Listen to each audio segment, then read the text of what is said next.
All right, well, welcome everybody. I'm Steve Hurley, Chair of the Nevada County Democrats, and I'd like to introduce Heidi Hall, one of our 5 supervisors, and she hails from District 1. And then with her, we have Patrick Wolf, who's running for Insurance Commissioner. How about a round of applause and a strong welcome?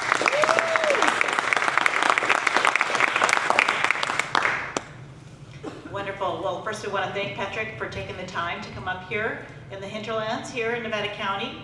And I think it would be great to start, since nobody read your biography or did that whole stuff. If you want to just tell us a little bit about who you are, what your experience has been, and why you're running. Yeah, absolutely. Thank you. By the way, it's a pleasure to be up here. I'm so grateful for the opportunity to speak to you. I had a wonderful conversation with Carol, and very, very grateful that she put this together. Heidi, thank you so much for being MC this evening. And thanks to all of you for coming. So my name is Patrick Wolf. I'm running for California Insurance Commissioner.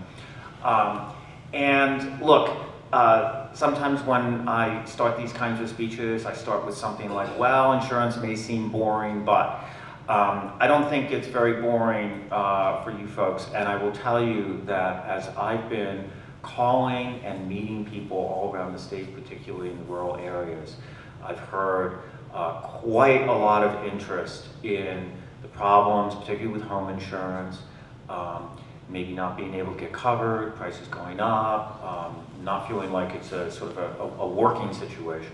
And it's not a working situation. We've had bad, dysfunctional regulation for some time. And I really think the reason we have dysfunctional regulation is we've not taken this role seriously. This is a very important role, the Insurance Commissioner role. It's the chief regulator for insurance in the state of California. Every state has a chief insurance regulator, chief insurance commissioner. And because of the way regulation works in California, the Department of Insurance has quite a lot of power, quite a lot of authority actually, and the Insurance Commissioner is very, very important. Ultimately, the decision maker, obviously working with staff and so forth. So it's a very important role. And the way we've treated this historically, quite frankly, is down ballot, not really pay much attention, and if I can be blunt, just sort of as a pit stop or a stepping stone for a politician, generally a termed out state legislator, looking for something to do on their way to the next thing. And that's the wrong way to treat this role. This is a very, very important role. I think this cycle, we're getting a lot more attention because the insurance markets are in such disarray, and we're really realizing that we've not treated this role the way it needs to be treated. So Heidi asked me to tell you a bit about myself, which I will. Very early, going all the way back to childhood, I played chess very seriously. And as a matter of fact, I became a chess grandmaster and US chess champion twice before I graduated from college. I hate to admit how many years ago that was, but it was 1992 and 1995 I was US chess champion. And I ended up moving on from that and after graduating from Harvard and going into my career. But I bring up the chess because, it really did teach me to think for myself. I've always been a little bit of, for lack of a better term, sort of an intellectual maverick, if you will, a little bit sort of I sort of go my own way. And I think that's part of what really drew me to the role of Insurance Commissioner. Not the most ordinary role for someone who's not a career politician to focus on, but for reasons I'll explain to you in a moment, really fit my background, and I really saw the opportunity to serve by stepping up to it. At any rate, I did graduate from college. I started my career, and then a few years after starting my career, from 2001 to 2005, I spent 4 years at a major bank where my job was to build an auto and home insurance brokerage business. So I spent 4 years with hands-on experience in the insurance industry, working with customers, working with insurance companies, really getting to know how the industry worked. After that, I went into finance, and I spent the last 20 years as a financial analyst, where I've been analyzing and investing in companies and markets of all kinds, including insurance. And so I have many years of experience from a financial perspective, looking at insurance and understanding insurance and financial markets, and then I have a number of years of operational experience because of that experience when I was building an insurance brokerage. Well, I've been very active in state and local politics for the last decade. My wife and I live in San Francisco. We've lived there for 20 years. Our kids are born and raised there. And I've been very active in with public schools, housing, governance. I've written op-eds. I'm on the board of one of the largest Democratic clubs in San Francisco. I co-founded an advocacy group during COVID with a friend of mine when our kids were really suffering in the public schools. I've volunteered in a number of campaigns, so I've been very, very engaged. It's really over the last 8-9 years that I've sort of poured myself into this. And it's been very, very personally rewarding for me. I've really loved finding ways to be engaged and to serve. And I never thought I'd actually run for public office until the Palisades and the Eaton fires of a year ago, which drew all of our attention. And I, because of my background, was really drawn to it from an insurance perspective. And as I spent time really deep diving, like I said, I'm a little bit of a different guy, I guess. Like I just really wanted to deep dive into how the insurance markets work. And I saw how broken they are in California. And I saw how important this role is. And I saw the opportunity because of my background that I thought I could really do a better job. So I spent most of 2025 really studying the issues and really preparing myself and studying the race. And then I decided I'd step forward for it. And as a matter of fact, as part of that preparation, I took the time last fall to study for and pass my property and casualty insurance licensing exam. And to my knowledge, I'm the only candidate who's ever taken the time to do that. It was the best way for me to get the nitty-gritty knowledge of how insurance really operates in the state of California. So I'm very serious about doing this. And I do want to emphasize, this is the first time I've run for elected office. And my pledge is I'm not going to run for any other elected office if elected insurance commissioner. I'm not doing this to start a political career. Political career is fine. You should support Heidi. But my goal is just to step forward and do this role, because I think I can really serve in this role. And it's a different approach, quite frankly, than anyone has taken before who's been elected to this office. They've all been political climbers. And to be quite blunt, different than the people who are my competitors, my Democrat competitors, all of whom are professional politicians. So that's sort of my attitude. That's sort of what I bring to this. Typically at this point in this sort of spiel, I go into what I plan to do to address your question. But I've already been talking for a few minutes, and I think I've answered Heidi's question, so I'll pause there. And you might want to ask another question to lead me into what I might want to do, but I'll just stop there. Yeah. Great, that's very helpful, thank you. So this is great, a numbers guy and a chess person, which means you can think many steps ahead, which is important in this industry. So here's one of the questions for you, and of course I have a couple of main questions I really want to get through, but the first one is this.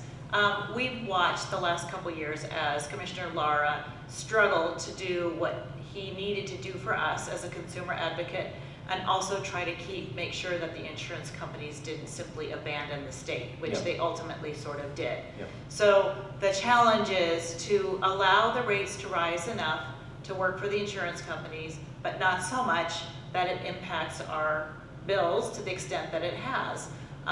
Balancing, in fact, as well, the fact that there's been a lot of insurance payouts, not just during Palisades, but for years before the big wildfires we've had up here in Northern California.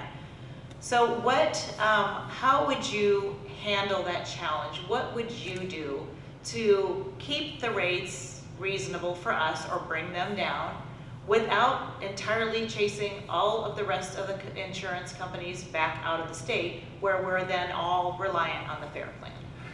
So thank you for the question. Not only thank you for the question, but for the framing, because I think you did an outstanding job framing the issue. So look, you can't force companies to do business. You have to create the conditions to make it possible for them to do business. What you can do is you can set the rules and enforce the rules in such a way that when they do business, you hold them accountable and you make sure to empower customers.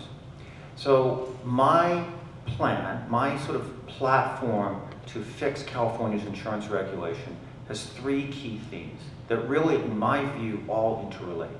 The holding insurance companies accountable, increasing choice and competition, and improving transparency.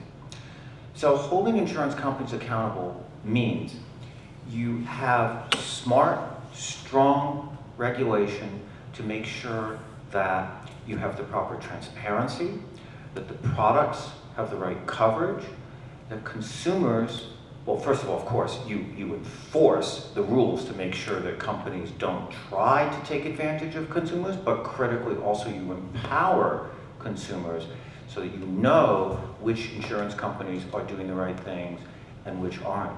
And I'll give you a couple examples in just a moment, but I really want to hold your attention on that first piece, holding insurance companies accountable. Insurance is a business where you give someone money so that one day, if some things happen, you'll get more money back. Okay. If that's not a business that needs to be regulated, I don't know what it is, right? So, a couple ways that we can do a better job holding insurance companies accountable. One is making sure that the standards of coverage are appropriate. I'm sure you all know that these wildfires are creating terrible smoke damage.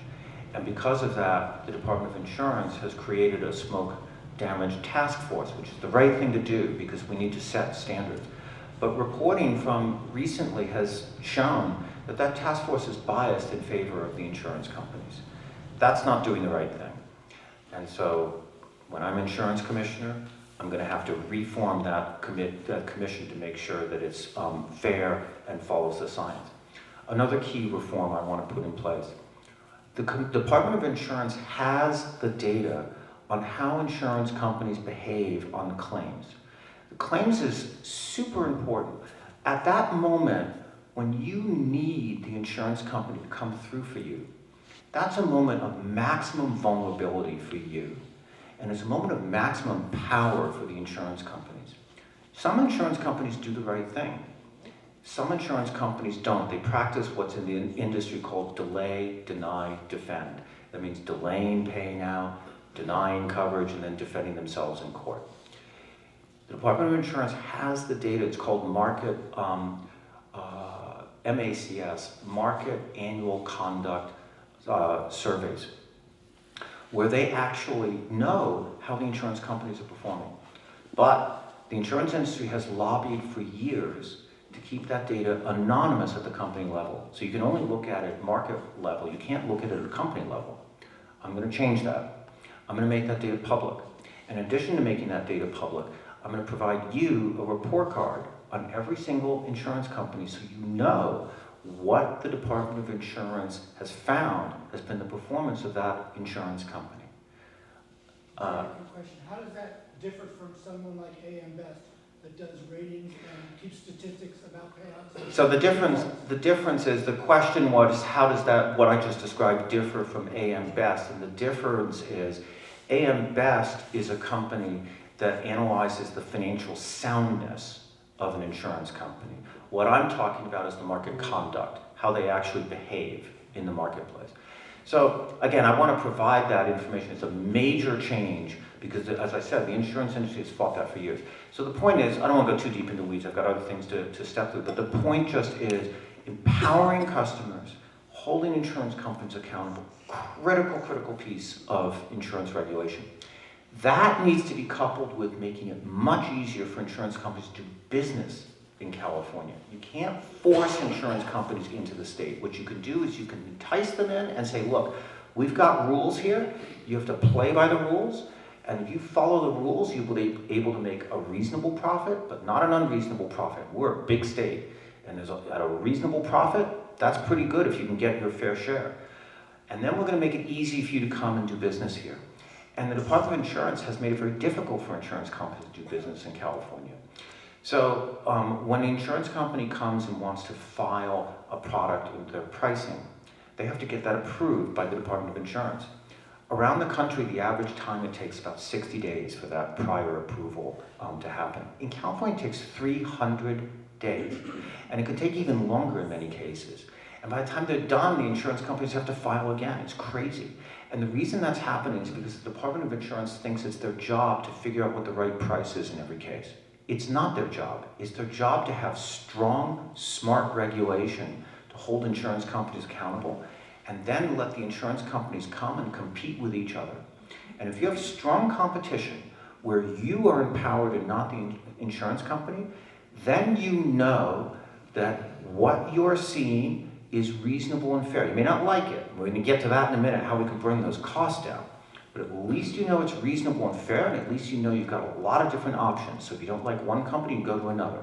And you know you have the information to know which companies are treating you right and which companies aren't. And then the last thing we need to do to fix our regulation is we need to hold the Department of Insurance accountable. Because it's not enough just to hold the insurance companies accountable, it's not enough to increase choice and competition. We need to also look at our own market and compare ourselves to all the other markets around us to make sure that the pricing is reasonable and fair, to make sure that availability is reasonable, to make sure our market is functioning. So I want to publish an annual benchmarking analysis of California compared to all the other states around us, so that you have that clarity and that transparency to hold the Department of Insurance accountable. If we do all those things, we'll fix the insurance regulation in California and make the market work again and make it work for you. But that still leaves us with wildfire risk that's driving up the risk and driving up the cost, which you're all very aware of. And that means we need to take the actions to bring that risk down, which is ultimately what will bring the cost down. That means at the home level, you need to be given clear guidance and correct guidance. We were just talking about this earlier before the talk this evening. Correct guidance aligned with how the insurance companies are underwriting. So you know you're taking the right actions and you'll get it credit for it from the insurance companies. The Department of Insurance right now, the guidance they're giving is not aligned with the insurance company underwriting. Plus, there's hardly any insurance companies operating in the state.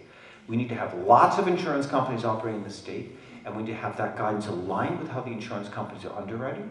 And then we need to provide appropriate financial assistance for homeowners to make those investments. Because when you invest in hardening your home, you're helping yourself, but you're also helping your neighbors and your community. That's exactly what we need to be supporting. That's what we need to do at the local level. And then at the state level, we need much better forest management. We need much better management of our lands. And I'm actually really looking forward to the conversation with you because I want to hear your perspectives on why that hasn't been happening. But we know it's not been happening. We know we need to do much better. Because as we were saying earlier, the science is the science. And the risk is being driven up by climate change. We know this. We're not helpless in the face of it. We need to take the actions to reduce that risk. Reducing that risk, reduce the costs. I'm sorry if I went on too long, but that's my overall plan for how to fix the regulation and how to bring the cost down by bringing the risk down. All right, thank you. That was great. You actually answered one of my other questions about transparency, so that's helpful. But let me play the devil's advocate a little bit and dig into this first part. So one of the things that's different about the California insurance market is that consumers have the ability to come in and challenge the rate requests that the insurance companies have. That's a protection for us. That means that, in fact, our insurance rates across the nation have in the past risen slower than other states because there is this consumer protection piece in it. That, in fact, has been one of the reasons it's taken the commissioner so long to approve the rate approvals. And so I know that he tried to shorten that piece and people rebelled. So let's dig into a little bit deeper, realistically, what you can do to shorten the time of the rate approval without impacting the consumer's ability to have a say and to challenge what the insurance companies are saying. How do you see yourself managing that sort of conflict? Absolutely. So what Proposition 103, so it's a great question. Let me get into the details. What Heidi's referring to is Proposition 103, which was passed in 1988 and basically created the structure of our insurance regulation. And it's written into Proposition 103 a couple of things along the lines of what Heidi was saying. First of all, it was saying that rates should be neither excessive nor inadequate nor unfairly discriminatory.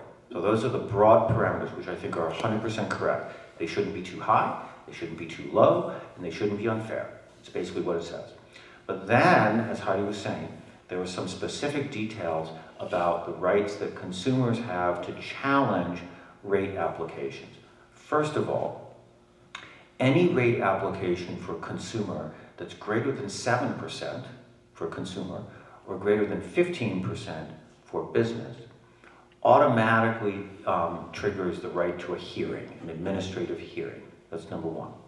Number two, even if it's below 7% increase for consumer or below 15% increase for business, their outside parties can challenge, and this is called being an intervener. And so the intervener can then lob in a challenge. And the Department of Insurance then needs to determine whether that challenge has made what's called a quote-unquote substantial contribution. A substantial contribution to the review of those rates. And if it has made a substantial contribution, then the insurance company needs to pay the legal fees of the consumer that's lobbed in that challenge. So that's the basic structure. Now there's a third piece that doesn't get enough attention but is an important piece, written into Prop 103, which is that in any event, a rate application is supposed to be deemed approved after 60 days. So that unless there is a special review that requires a longer period of time, after 60 days, regardless of all this other stuff, the insurance company can know that its rate application will be approved, deemed approved by the Department of Insurance, unless the Department of Insurance makes a determination that it's not approved for some reason. That's the basic structure that Heidi's talking about.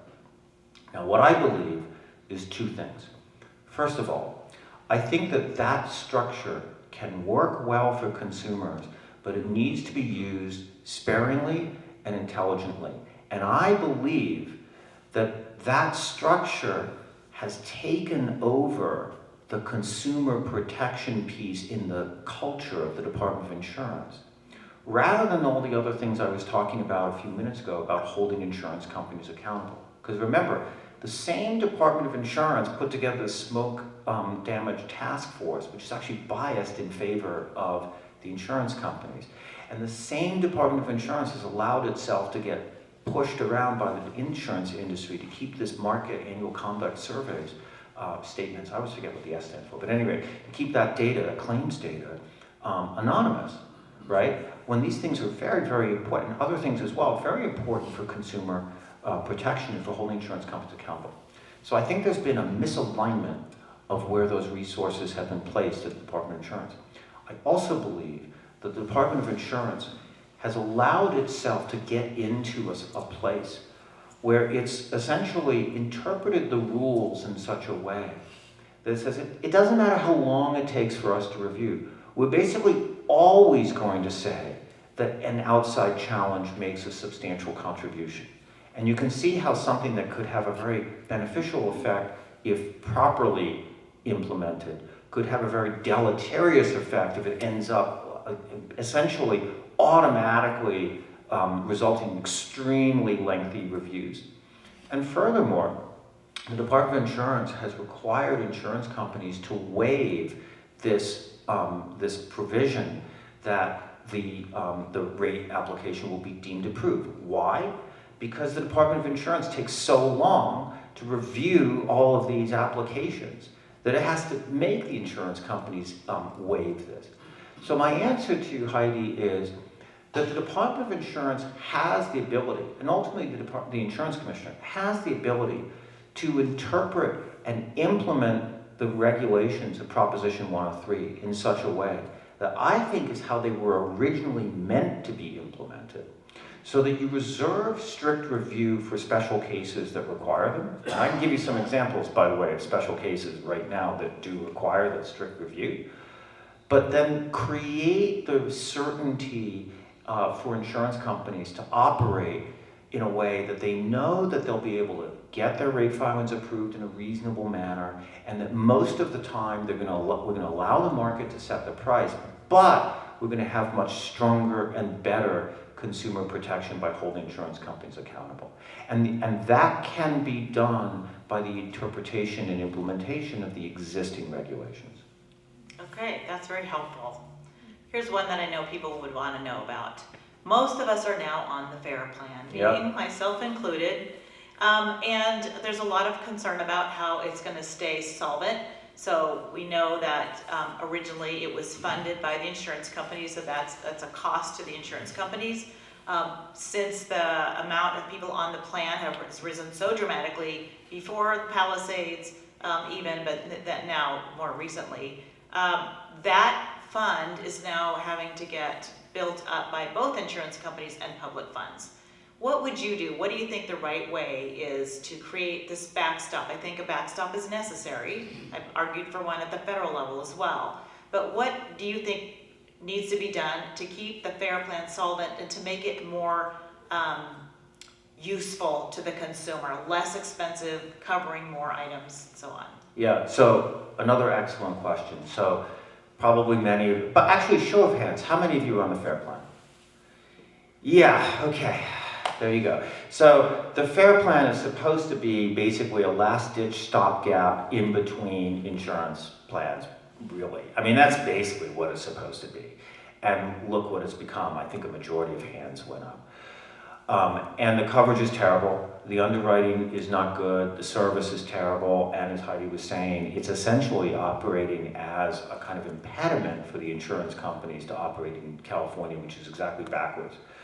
So, first of all, the ultimate fix to the FAIR plan is to fix the regular admitted market. In other words, if I'm elected insurance commissioner next year, well, November, and if I come back, I begin my job January. Let's say I come back 2 years after I begin my job, 3 years from now. And I'm sitting in this room and I'm asking you how many of you are on the FAIR plan? There ought to be no hands up, or maybe one or two. Because what we need to do is fix the regular admitted market. The FAIR plan was never designed to be the insurance company that everybody relies upon. That is not what it's supposed to be doing.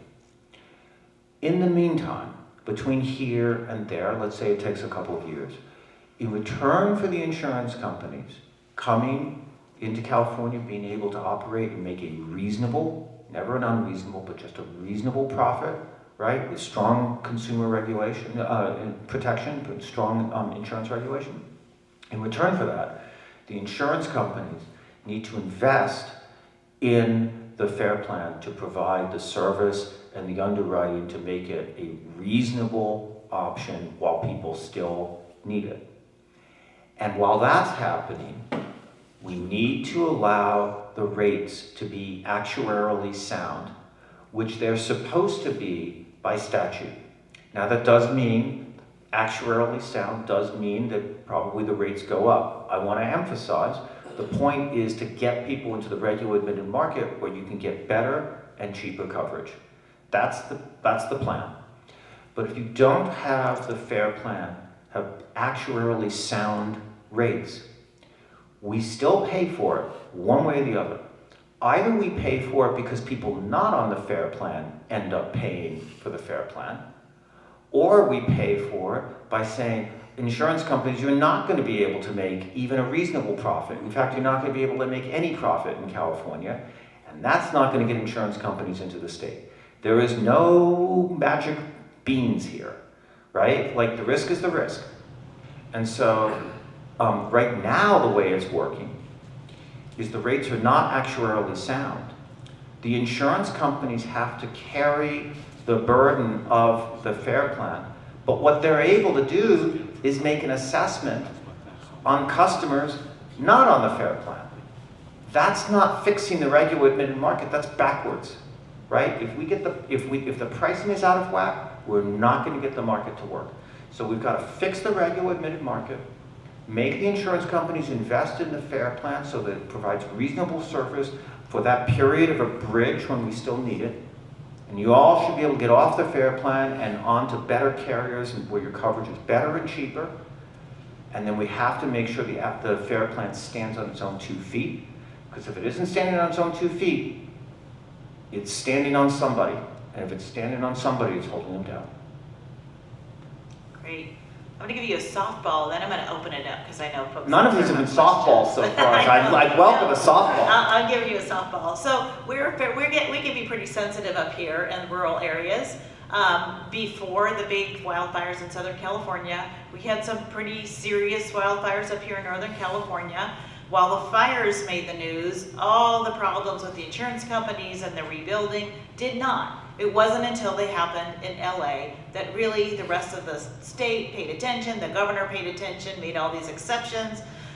Will you commit to staying connected to us here in the rural areas such that you maybe come back yourself with your staff once a year, or you have a staff person who's aware of the rural issues and will be available to us? Will you commit to keeping your eye on the rural areas and giving us as much attention as we need when you're commissioner? Yes. I do want to add to that. I do want, because what Heidi just said, I've heard many times as I've been speaking to and visiting with people all around the state. And I'm very grateful for learning. And quite frankly, it's humbling for me. I live in San Francisco. For us, wildfire risk is air quality, right? Like, because of where we live. And as I said, I really became aware of the insurance issues because of the fires in Palisades and Eaton.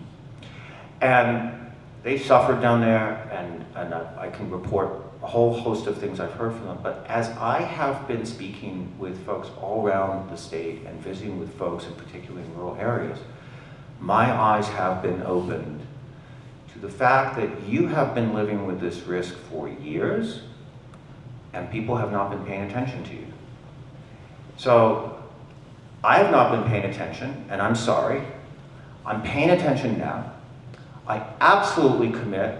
I will continue to listen and pay attention, because your needs are very important as anybody else in the state, and we should all be paying attention to one another.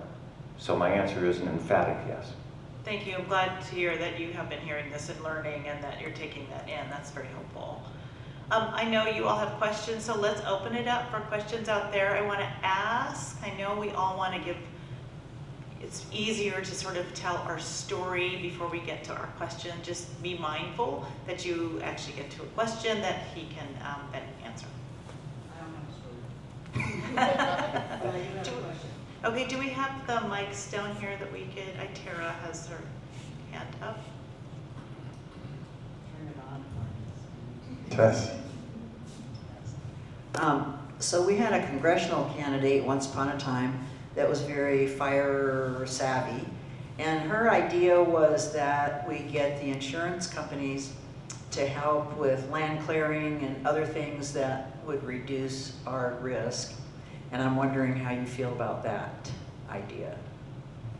I think it makes a lot of sense. I mean, I'm very interested, especially if any of you have a point of view this evening. I'm very interested in hearing this evening, and I'm very interested in learning over time why we've not been taking the actions that we need to take. I can tell you what I've learned about the science, which you probably all already know. I do understand that land use is complicated. The federal government controls some of the land, the state controls it, many people have voices and so forth. But I mean, my short answer is yes, I think that makes sense, but my longer answer is I'd really like to understand and hear from you why you think we have not been taking the actions we need to make these lands safer. That's a long answer. Let's take some more questions first. Hi, Patrick. No story here. I was able to get a quote from an insurance company outside of California that would insure me here in California.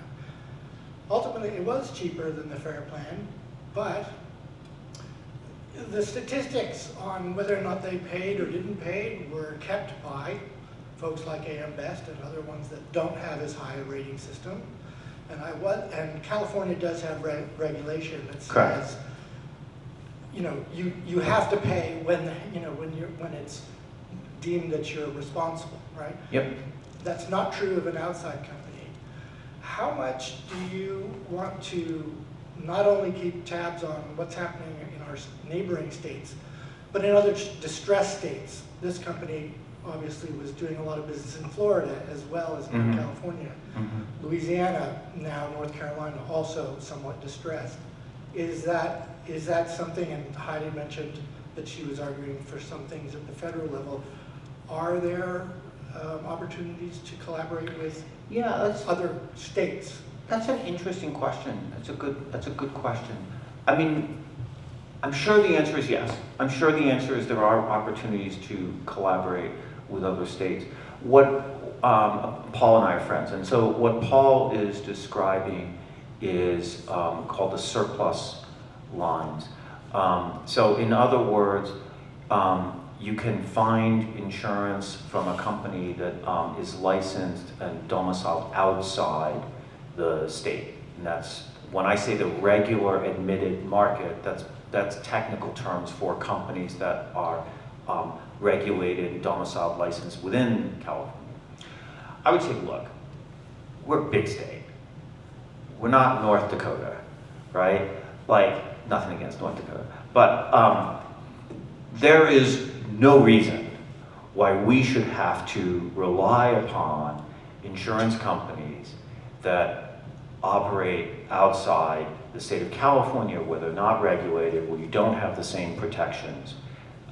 We are the 4th largest economy in the world. Give me a break, right? If we get our insurance regulations fixed, we should have ample choice from companies operating inside California. So I'm sure there are opportunities to collaborate with other states to understand the risk, as you were describing, that might be posed. But fundamentally, we need to fix our insurance regulations, and we'll have plenty of companies operating in our gigantic market right here in California. Question right here. To complement the Firewise consultants that we have here. Yeah. That are making us aware and helping us to improve and hopefully help with our insurance. That's great. No, my understanding is the Firewise groups around the state often do very good work. It's very, I imagine it's very particular to the specific Firewise group you're part of, right? Because it's all very local. Yeah, I would actually say, so this county has over 100 Firewise groups already, and then we have a Firewise council that helps to organize them. So we have, I believe still at this point, more Firewise communities than any other state. Wow. Any Other county. in the state, and we are one of the top in the country as well. And I think just to elaborate on that a bit, one of the things we do really well in this county is we have the home hardening, so where people are investing in the home hardening. Of course, it's extremely expensive, and Yep. that's something that, are there grants you're gonna be Yep. getting out for us to do that sort of thing? Yes. Are you gonna have some leeway there as needed on the regulation? So there's the home hardening piece, then there's the Firewise community piece, which are the neighborhoods that people volunteer and put their own money into. And then there's the landscape level work that we as a county have invested millions and millions of dollars with, getting grants from the federal Yeah. government, which are now not as easy to get. So on that landscape level, we're protecting whole cities by doing acres of work. And my consideration all along has been, if you're doing those 3 levels, then you're reducing the risk to the insurance companies by Yep. their own studies between 40 and 60%. And so they ought to be giving a rate reduction back to us, 100%. close to that amount. 100%. And in a healthy competitive market, they will. Because if company A doesn't, company B will. And if company B doesn't, company C will. That's how competition works. When you have a market that's broken like ours, where you're begging insurance companies to stay in the state, well, hell yeah, they can take advantage of you. That's crazy. That's why we need to fix our regulation.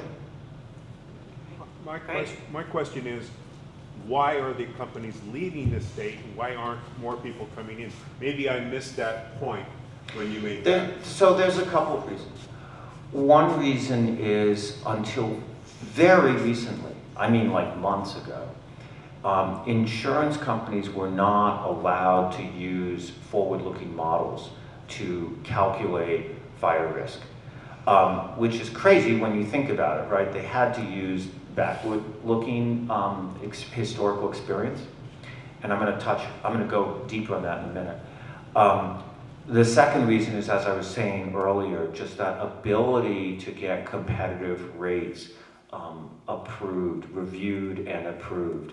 It's just like elongated the process so much and made companies jump through so many hoops that it's advantaged the entrenched companies and made it almost impossible for new companies to come in, and then existing companies have left over time. That's the basic reason. And let me tell you a story about State Farm, which I think can help sort of illustrate the problem. So after the fires of 2017 and 2018, those fires wiped out more than 100% of the profits in home insurance that the insurance companies had made in California going all the way back to 1991, right? They were devastating fires. And so, of course, what matters is what's going to happen forward, in the future, not in the past. And so the insurance company said, okay, our risk has gone up. Well, our risk has gone up, so we need to change our models. And the Department of Insurance said, we're not going to allow you to change your models. And so most of the insurance companies left. And so the FAIR plan started growing. But State Farm said, no, we're gonna plow forward and take market share, and they did. Well, they wrote insurance at prices that the Department of Insurance liked, but they were not economic prices. They were not actuarially sound for State Farm. State Farm, the company, reviewed this in summer of early mid 2024, and they realized, holy cow, we've got to reprice our business. But they couldn't reprice the business, and so what they started doing is non-renewing left and right. So the way consumers experienced that is they were getting dropped, and there was nobody to pick them up. So obviously that's a very bad consumer experience. But some consumers still had State Farm. And then the fires happened in the Palisades and Eden. Now I've talked to folks there, and what I'm hearing is State Farm is quoting rebuild prices at $350 to $375 a square foot. Now if you know anything about that area of Los Angeles, you know that is ridiculous. And irresponsible, there are still a couple of responsible insurance companies left. Responsible insurance companies are quoting rebuild prices at $1,000 a square foot, which is realistic. Why is State Farm quoting these ridiculously low rebuild prices? Well, delay, deny, defend. State Farm is upside down, unable to financially pay out. You say, wait a minute, State Farm, they're a nationwide company. How can they be upside down? Because the State Farm that operates in California, and I apologize for getting into the nitty-gritty, but you have to understand these details to really understand what's going on. The State Farm that operates in California is a legally distinct company. It's just a P.O. box somewhere, but it's a legally distinct company. And the geniuses of the Department of Insurance did not make the parent commit to supporting that legally distinct sub. So now the sub is upside down, and the parent company is not on the hook for the losses of that sub.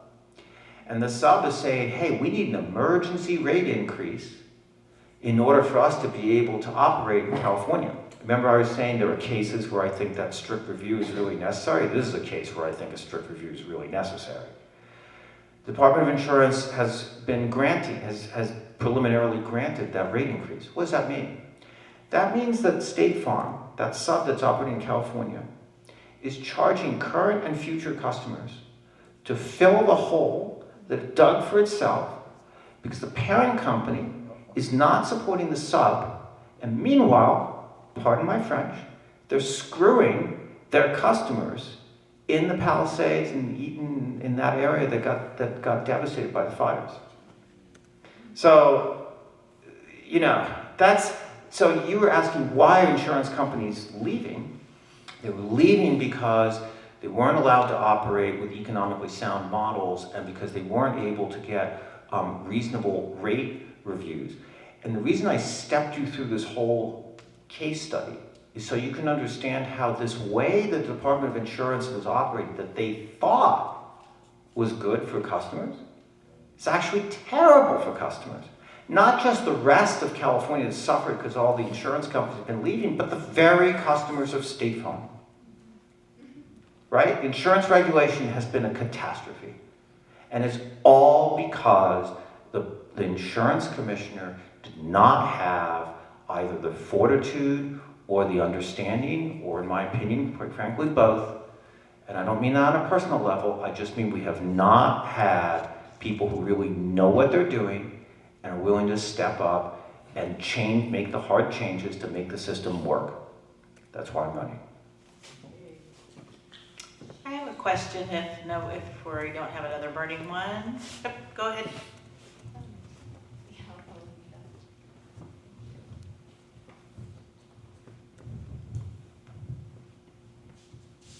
Somewhere in here is the question, so you might have to help me pull it out. But earlier you asked, what do we all think about forestry management? Yes. And nobody said anything about that. And I don't necessarily have anything to say about that, other than when we bring up the point about hardening our area, our communities, the Firewise and all of that. If we're not doing anything about the forest that's outside of this community, for example, the trails we walk, everywhere else, how is that benefiting us and insurance companies? And then where is the partnership with the insurance commissioner and forestry to help, to get the whole entity, the whole picture covered, rather than just, here, harden your space, and that's great, but we're not gonna give you a discount, because if